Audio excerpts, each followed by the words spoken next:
사연을 소개하겠습니다. 어느 날 아빠가 퇴근해서 집에 들어오셨는데 성미야, 태극기 어딨니 태극기? 라며 급히 태극기를 찾았어요. 태극기? 태극기는 왜? 제가 물었지만 얼른 태극기 좀 가져와봐. 아빠가 저를 재촉했고 제가 옷방에 들어가서 태극기를 가지고 나와서는 아빠에게 태극기를 건넸는데요. 저에게 태극기를 받아들던 아빠가 갑자기 만세! 만세! 대한민국 만세! 만세 삼창을 외쳤어요. 그런 아빠의 모습에 주방에서 음식을 하던 엄마가 뒤집개를 그대로 든 채 놀라서 뛰어나왔는데 당신 왜 그래요? 오늘 회사에서 뭔 일 있었어? 혹시 승진했어? 엄마가 토끼 눈을 한 채 물었고 아니 그것보다 더 좋은 소식이 있어. 아빠가 들고 있던 우편물을 엄마에게 보여줬어요. 이게 뭔데? 엄마가 어리둥절한 표정으로 아빠를 바라봤고 그런 엄마를 보며 아빠가 잘 봐봐. 그리고 당신 그동안 고생 많았어. 라며 엄마의 손을 꼭 잡았어요. 하지만 엄마는 그런 아빠가 이해가 안 된다는 표정으로 우편물과 아빠를 번갈아 가면서 바라봤고 아이고 이 사람아 이병 통지서 나왔어. 우리 성현이 군대 이병 통지서 나왔다고. 아빠 입에서는 기쁨의 환호가 새어나왔어요. 뭐? 그게 뭔데? 엄마는 여전히 어리둥절한 표정이었고 뭐긴 뭐야. 군대 간다고. 우리 성현이가 군대 가야 한다고 이 사람아. 아빠가 다시 큰 목소리로 말을 했어요. 그리고 그런 아빠의 말에 군대? 언제? 진짜야? 에이구머니나 그날이 오긴 오는구나. 엄마가 눈물까지 글썽였는데요. 그렇게 두 분은 서로 꼭 끌어안은 채 당신 그동안 정말 수고했어. 우리 앞으로 맛있는 것도 먹으러 다니고 여행도 좀 다니고 하자. 아빠가 설레이는 표정으로 말을 했어요. 당신도 그동안 고생 많았어. 근데 언제 가는데? 내일 당장도 갈 수 있는 거야? 그럼 빨리 짐 싸야지. 라며 엄마가 동생의 방으로 들어갔어요. 최대한 빨리 보내야지. 제가 보기에 엄마는 다음 날이라도 당장 보내버리고 싶었던 것 같아요. 그리고 그런 부모님을 옆에서 지켜보면서 엄마, 군대 가는데 무슨 짐이 필요해. 제가 웃음이 나오는 걸 꾹 참았는데요. 세상 모든 가족들을 통틀어 아들이 군대를 간다는데 만세까지 부르며 좋아하는 부모님이 몇 분이나 될까 싶기도 하다가도 그동안 쌓인 것이 얼마나 많으면 그러실까 그런 부모님의 마음이 이해가 되기도 하고 제 마음도 참 복잡했는데요. 우리 가족은 여느 가족들과 별반 다를 바가 없는 그런 가족인데요. 그런 우리 가족에게는 다른 가족과 다른 부분이 하나 있었는데 그건 바로 제 남동생이었어요. 남동생은 허우대는 멀쩡하게 생겨서 정말이지 말썽이란 말썽은 다 부리고 다녔거든요. 오죽했으면 부모님이 유전자 검사를 해보자고 할 정도였는데 그도 그랬던 것이 우리 집안에는 그런 사람이 단 한 사람도 없었기에 어느 날 아빠가 내가 몇 년 동안 곰곰이 생각을 해봤단 말이야.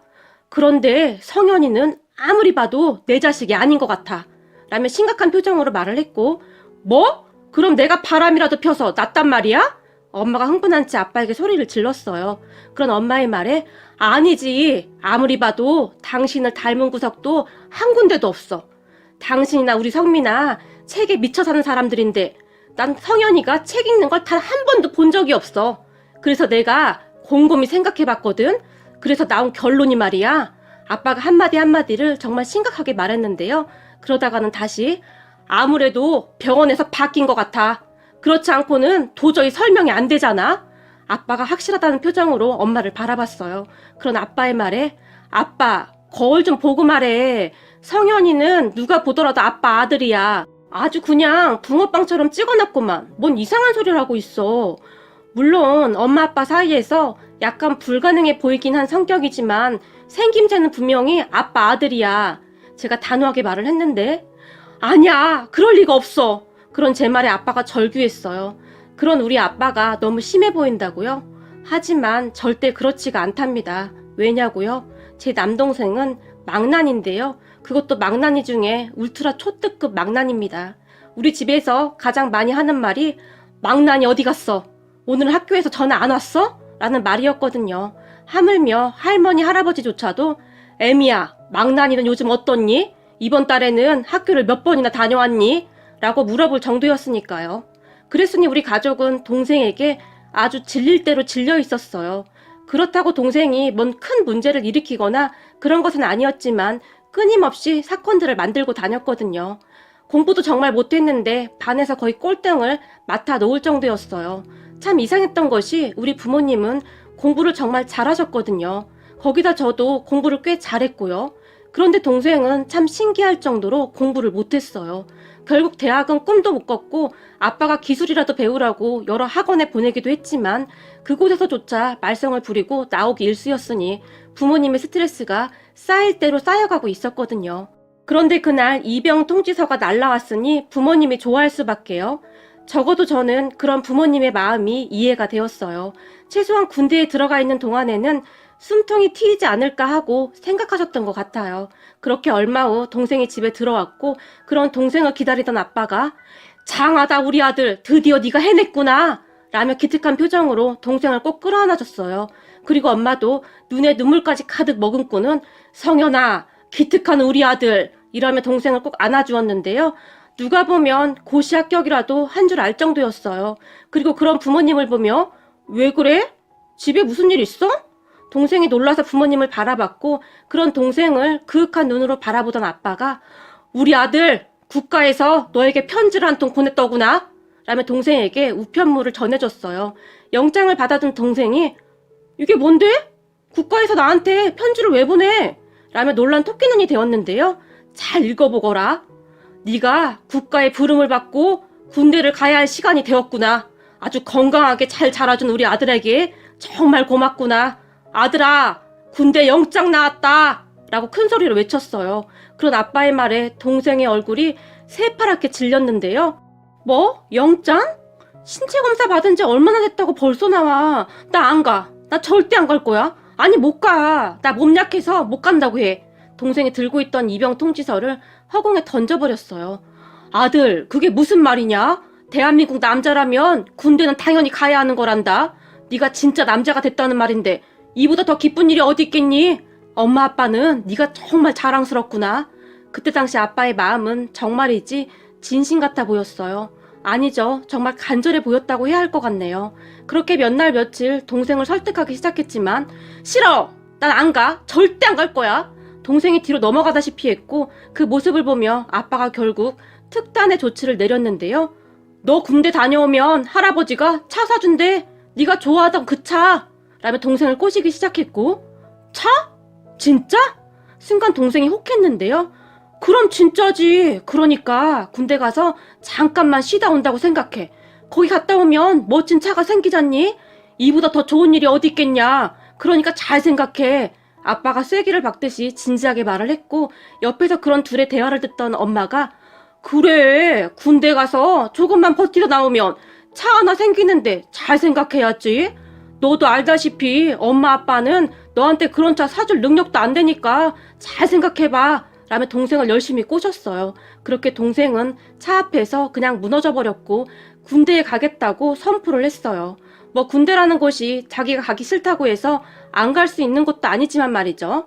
그 말에 부모님뿐만 아니라 할아버지 할머니도 기뻐서 춤을 추기까지 했는데 동생은 오로지 할아버지 나 제대하면 차 사주는 거 맞지? 라며 다시 한번 확인까지 했고 당연하지. 걱정 마. 이 할애비가 너 제대하자마자 차 한 대 뽑아줄 거니까. 할아버지가 동생을 달랬어요. 그렇게 얼마 뒤 동생과 우리 가족 모두는 땡땡 훈련소로 갔는데요. 그 훈련소 안에 다른 가족들은 다들 슬픈 표정이었는데 우리 가족들만 유난히도 표정이 밝아 보였어요. 훈련소에서는 입소 행사를 진행했고 가족들과 같이 사진도 찍을 수 있었어요. 하지만 우리 가족은 사진 따위에는 아무런 관심도 없었고 오로지 동생이 빨리 훈련소 안으로 들어가기만을 손꼽아 기다리고 있었는데요.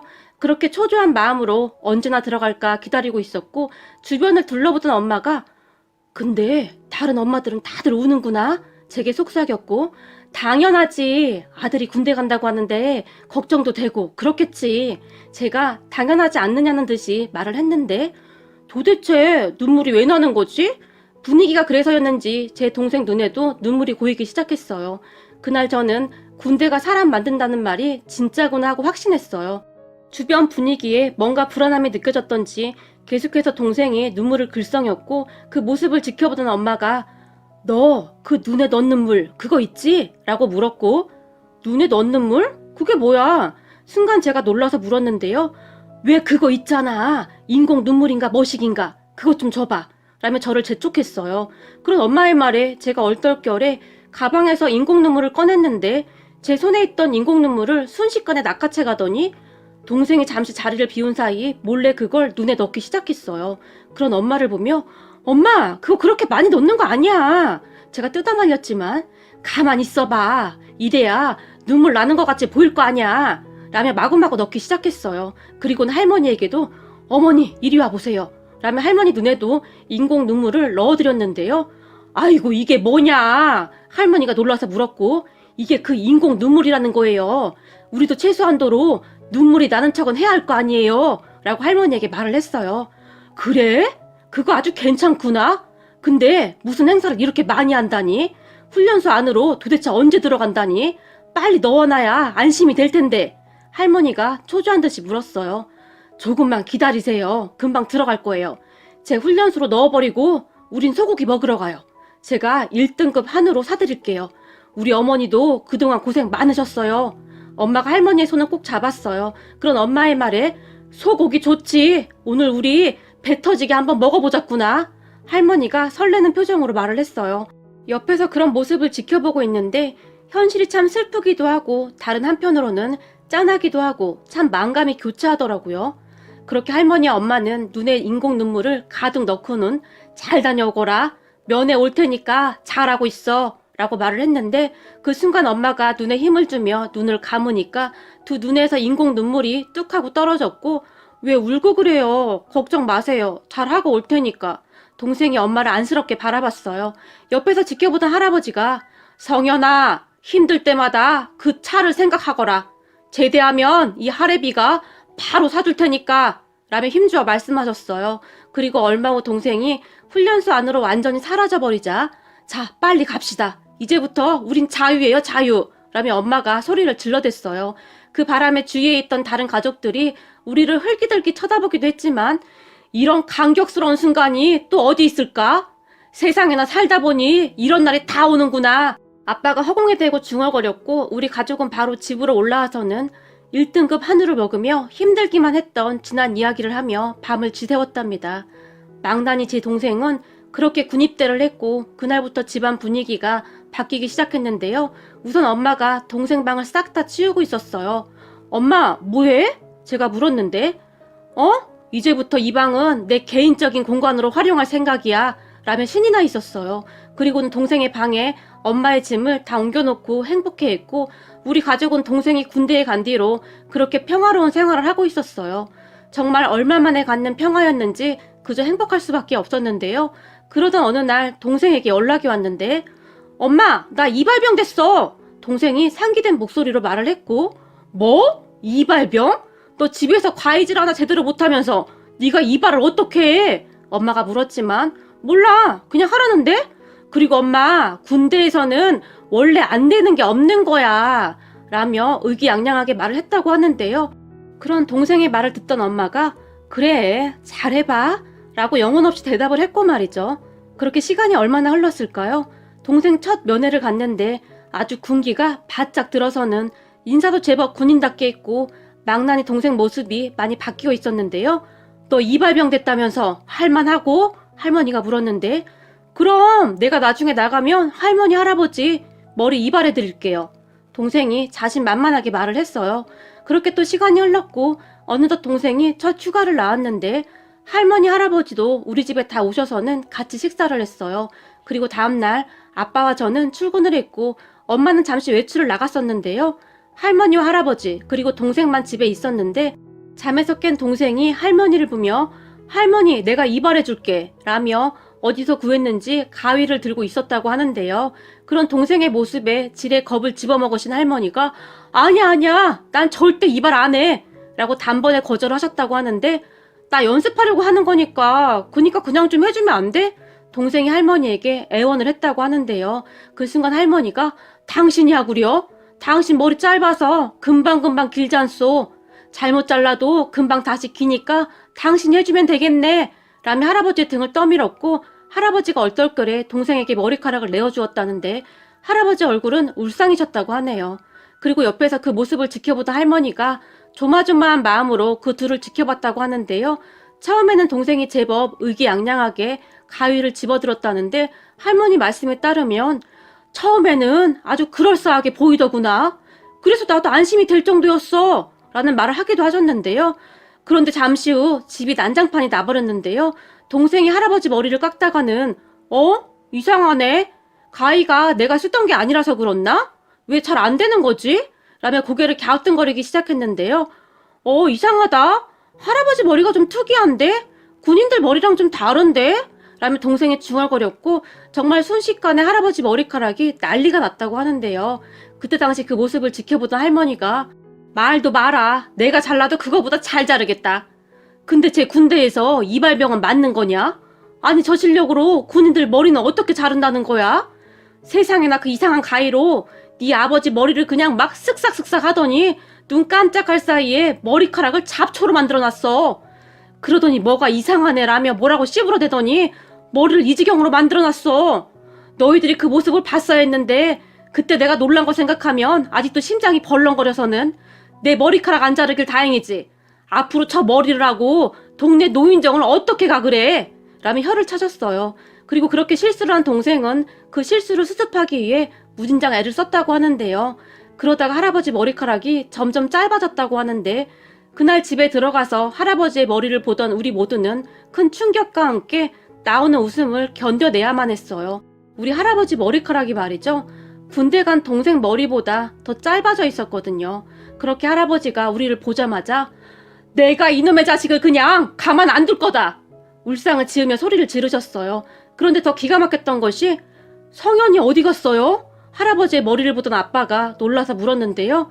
몰라. 이놈의 자식이 나한테 이 모자 하나 달랑 던져주고 순식간에 날라버렸어. 라고 말을 하시며 들고 있던 모자를 바닥에 내팽개쳐버렸고 그 모습을 지켜보던 할머니가 그래도 그걸 던지면 안 되지. 그거 명품이라잖아.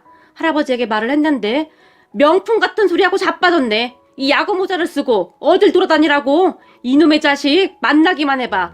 다리 몽댕이를 그냥. 할아버지가 버럭하셨어요. 그렇게 할머니의 말을 들어보니 할아버지의 머리를 그렇게 만들어 놓은 동생이 지레 겁을 먹고는 할아버지 내가 미안해서 내 거 이 모자 그냥 할아버지한테 줄게.